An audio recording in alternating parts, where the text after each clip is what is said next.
Hello everybody, welcome back to Initial Solution.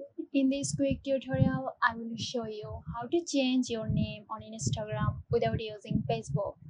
Let's begin the video.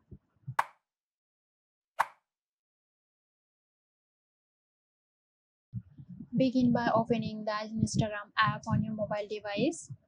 Tap on your profile picture in the bottom right corner to navigate to your profile page.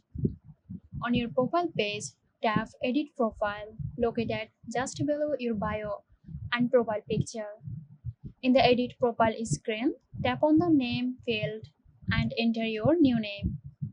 You can also change your username by tapping on the Username field if needed. After entering your new name, tap the check mark or done to save your changes. So that's it. If you found this tutorial helpful, give us a like and subscribe to our channel for more helpful tutorials. This video is sponsored by Zerosoft. Zerosoft offers graphic design, UI UX design, digital marketing and web development.